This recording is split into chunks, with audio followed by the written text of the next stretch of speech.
नमस्कार, आप देख रहे हैं लाख टके की बात। मैं हूं अनुराग दीक्षित। अगले 1 घंटे देश और दुनिया की हर बड़ी खबर आपको दिखाएंगे, लेकिन वो 4 बड़ी खबरें कौन सी हैं जो हम आपके लिए लेकर आ रहे हैं, सबसे पहले आपको वो बताते हैं। आज हम सबसे पहले बात कर रहे हैं उस खबर की जिसका सीधा सरोकार आपसे, वो खबर जो लोगों की जिंदगी से जुड़ी है। बात देश की राजधानी की, बात दिल्ली की, जहां हत्यारी हवा से दिल्ली कैसे बचे, हर किसी के जहन में यह सवाल है। लेकिन दिल्ली सरकार का एक्शन प्लान क्या है, बताएंगे आपको। दूसरी बड़ी खबर वायुसेना से जुड़ी है। चीन किस तरीके से चुनौती पेश कर रहा है और हम कितने तैयार हैं, यह खबर भी आपको देखना बेहद जरूरी है।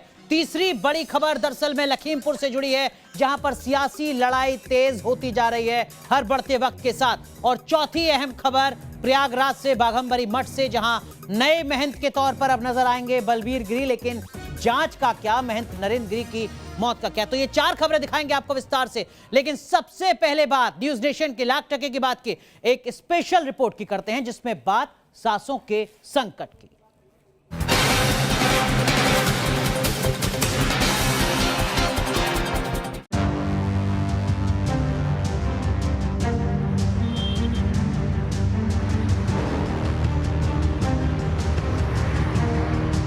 फिर सताने लगा है दम घोटू हवा का डर।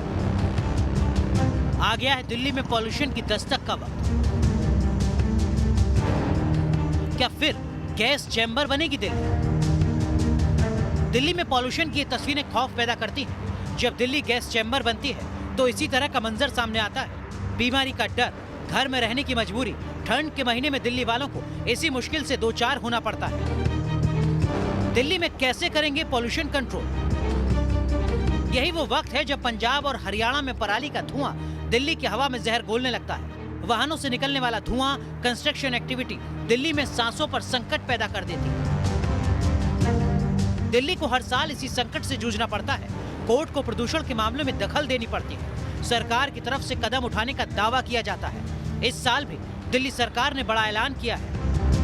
विंटर एक्शन प्लान से पॉल्यूशन कंट्रोल। कितनी कारगर होगी दिल्ली सरकार की पॉल्यूशन कंट्रोल नीति? दिल्ली में प्रदूषण की वजह क्या है, इसका इलाज क्या है? क्या कभी प्रदूषण मुक्त हो पाएगी दिल्ली? लाख टके की बात की इस खास पेशकश पे हम प्रदूषण से जुड़े तमाम पहलुओं की बात करेंगे। आप बने रहिए न्यूज नेशन के साथ। तो अक्टूबर का महीना शुरू हुआ है और इसके साथ ही शुरू होने लगी है वो चिंता जो हर दिल्ली वाले को सताती है। चिंता यह है कि आने वाले कुछ ही दिनों के अंदर कैसे एक बार फिर स्मॉग का संकट गहरा सकता है। आखिर क्यों इस तरीके के हालात बनते हैं हर बार दिल्ली में, बताते हैं आपको।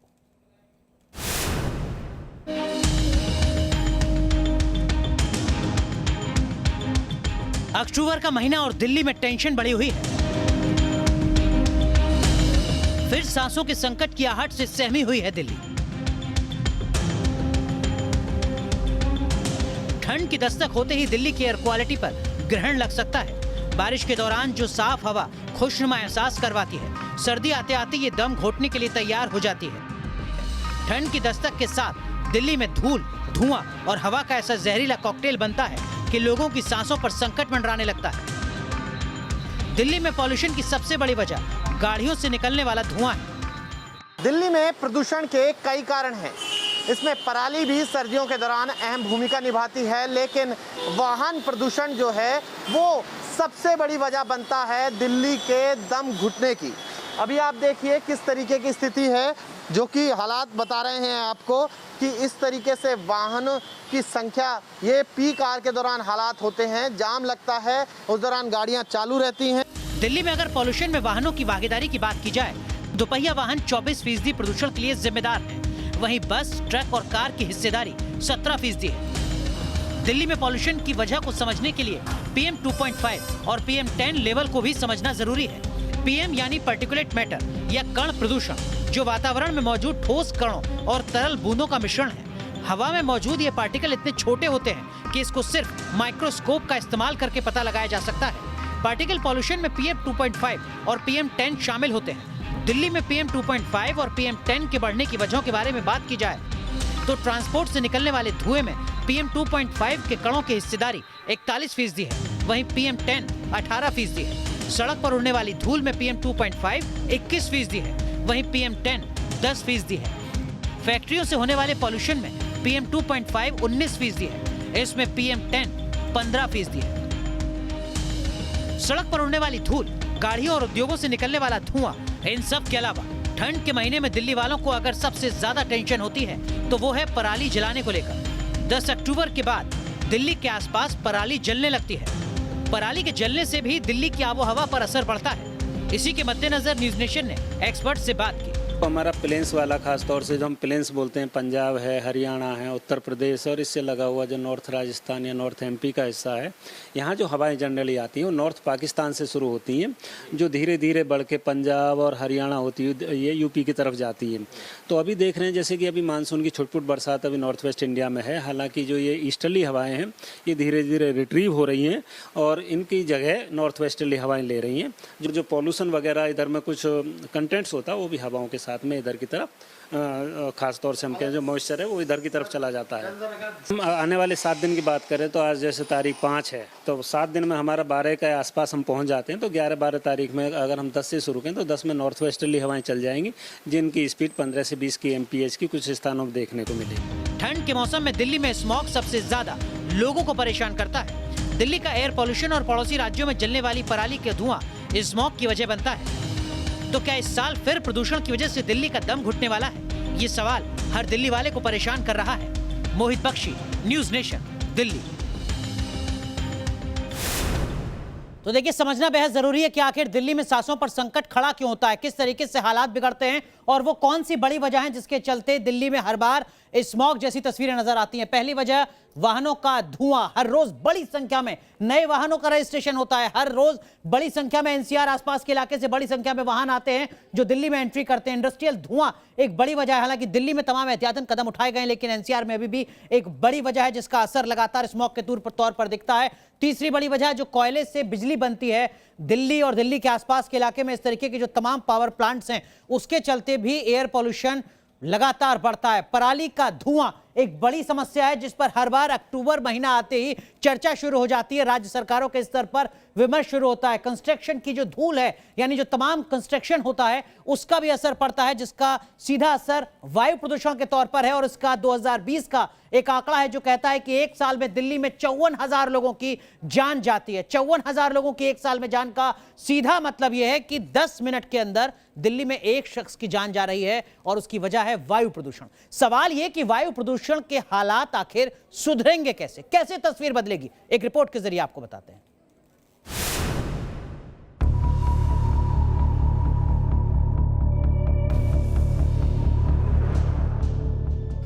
वो दिन आने वाला है जब दिल्ली की हवा जहरीली होने वाली है।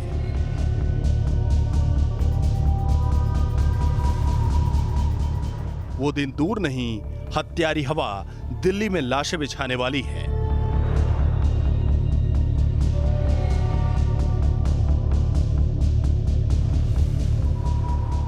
जब दिल्ली गैस चैम्बर में तब्दील होती है तो कुछ लोगों की सांसें हमेशा के लिए थम जाती हैं।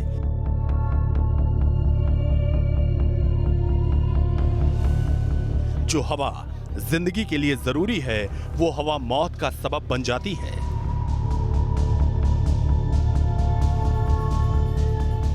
वायु प्रदूषण से दिल्ली में 2020 में 54,000 लोगों की मौत।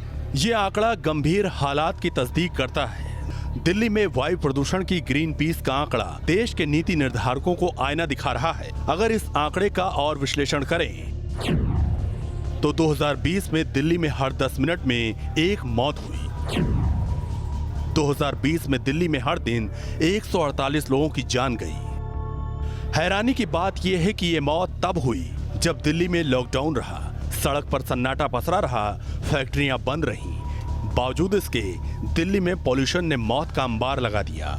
ऐसी मौत जो चुपचाप आई और किसी को इसका एहसास नहीं हुआ। सरकारों की तरफ से पॉल्यूशन रोकने के लिए कई कदम उठाए जाते हैं, लेकिन क्या नियमों का पालन होता है? इसको समझने के लिए हम नोएडा एक्सप्रेसवे की सर्विस रोड पर पहुंचे। यहां हो रहे निर्माण के कामों में हमें नियमों की अनदेखी देखने को मिली। हम एक निर्माणाधीन साइड आपको दिखाएंगे, यहाँ पर नोएडा की तस्वीर दिखाएंगे। एनजीटी नियमों की बात की जाए तो निर्माणाधीन साइडों पर ग्रीन कपड़ा लगाया जाता है। इस साइड पर हम आपको दिखाएंगे, ये आप देखिए, ये ग्रीन कपड़ा है जो यहाँ नियमों के लिए लगाया तो गया, लेकिन ये कपड़ा फट कर पूरी तरीके से जमींदोज हो गया है। ऐसे में पोल्यूशन जो है वो होने से कैसे रोक पाया जाएगा? दिल्ली को हत्यारी हवा से कैसे मिलेगी निजात? दिल्ली में पॉल्यूशन सिर्फ दिल्ली का मसला नहीं है, दिल्ली के पड़ोसी राज्य भी इसके लिए जिम्मेदार हैं। जानकारों के मुताबिक लॉकडाउन के बावजूद दिल्ली में पॉल्यूशन लेवल के खतरनाक स्तर पर रहने की एक वजह दिल्ली से सटे इलाकों में औद्योगिक गतिविधियों का जारी रहना रहा। दिल्ली में प्रदूषण बड़ा मुद्दा है। इस साल प्रदूषण से निजात पाने के लिए दिल्ली सरकार की तरफ से बड़ा ऐलान किया गया। इन सर्दियों के लिए हमने 10 पॉइंट्स का एक्शन प्लान बनाया है। सबसे पहला पराली। जैसा मैंने बताया कि पूसा इंस्टीट्यूट की मदद से एक डीकम्पोजर बनाया गया है, घोल बनाया गया है। डीकम्पोजर मतलब घोल, एक ऐसा घोल बनाया गया जिसको छिड़काव करने से किसानों को पराली जलाने की जरूरत नहीं पड़ती। स्मॉग टावर, आपने देखा होगा कि देश का पहला स्मॉग टावर दिल्ली में बना है। बहुत सक्सेसफुल इसके नतीजे आ रहे हैं। कुछ दिन और इसका अध्ययन करेंगे, अगर सक्सेसफुल अच्छा रहता है तो इसको दिल्ली के और कई सारे हिस्सों में लगाया जाएगा। प्रदूषण से निपटने के लिए दिल्ली सरकार ने एडवांस्ड ग्रीन दिल्ली ऐप और ग्रीन रूम लॉन्च किया। 27 विभागों का ये ज्वाइंट प्लेटफॉर्म है। इसमें केंद्र और दिल्ली सरकार के विभाग हैं और नगर निगम भी। इसमें 10 तरह के कंप्लेन कर सकते हैं।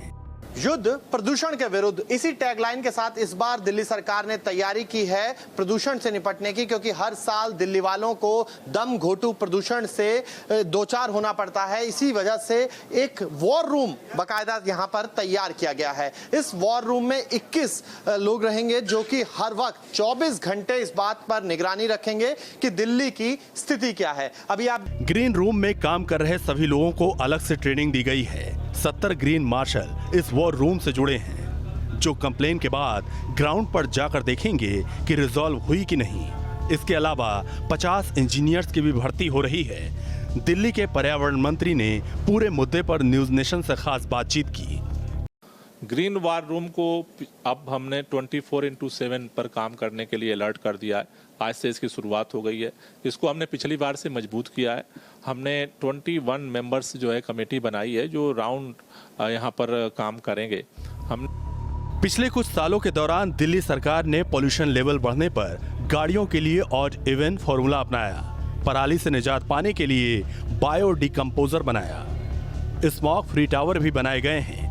जानकारों के मुताबिक कदम तो उठाए गए हैं, लेकिन अभी भी बहुत कुछ किए जाने की जरूरत है। दिल्ली से मोहित बख्शी के साथ टीम न्यूज नेशन। अब बात करते हैं भारतीय वायुसेना की हुंकार की। आज वायुसेना चीफ ने प्रेस कॉन्फ्रेंस की और भारत की तैयारियों के बारे में देश और दुनिया को बताया। वायुसेना चीफ ने साफ कर दिया कि भारत 2 मोर्चों पर लड़ाई के लिए पूरी तरह तैयार है।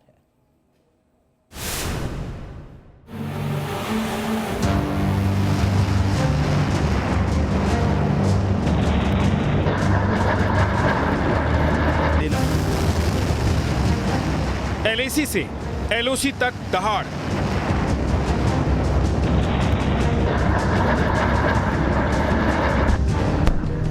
हिंदुस्तान के हवाई वीरों की हुंकार।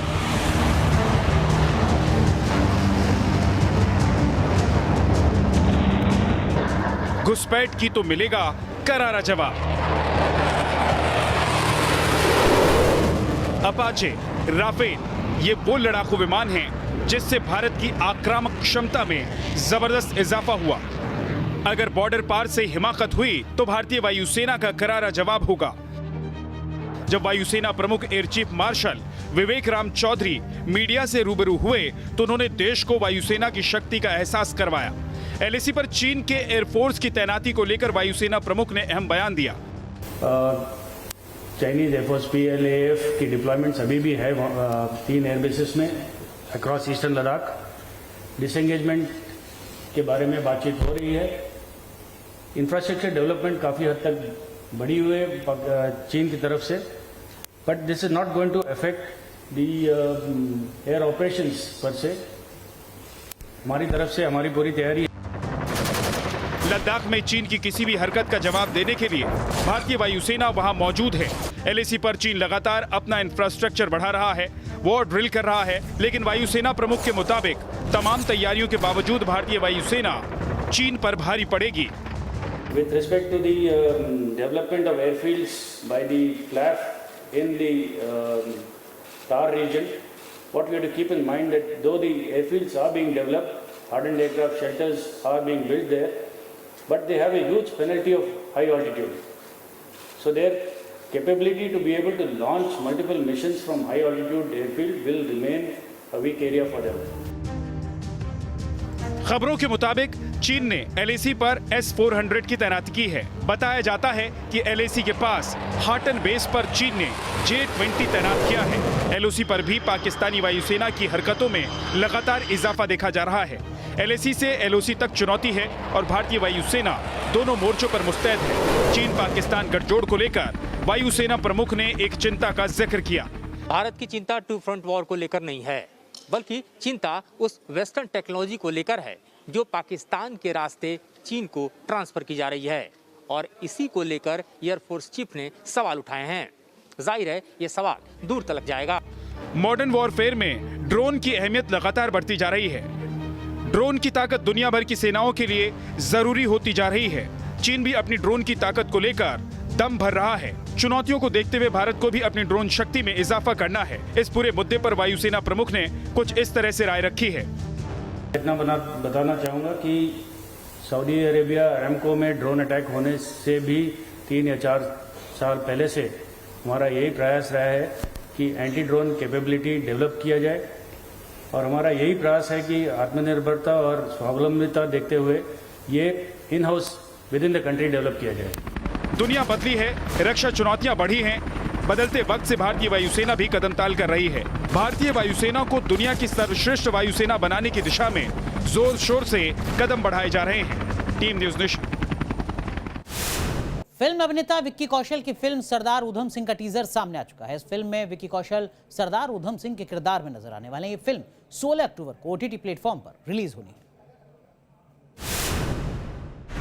और अगर अब कुछ नहीं किया ना तो अगले 100 साल तक इन अंग्रेजों के नीचे रहेंगे। अंदर में जब एंटर करोगे ना तो ये दिखाना।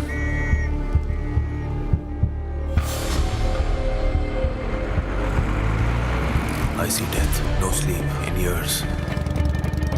मंडे को चर्च, फ्राइडे को सिनेमा हॉल और सैटरडेज को club. You want the freedom of your people. You should be there. I fight different way. तुम चले जाओ यहाँ से। अगर हमने यहाँ लंदन में ब्रिटिश के हार्ट में कुछ कर दिया, हमारा मैसेज पूरे वर्ल्ड तक जाएगा।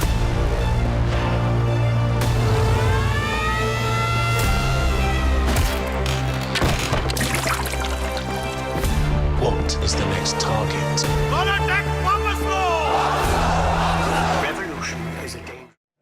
एक छोटा सा ब्रेक, तुरंत हाजिर होते हैं।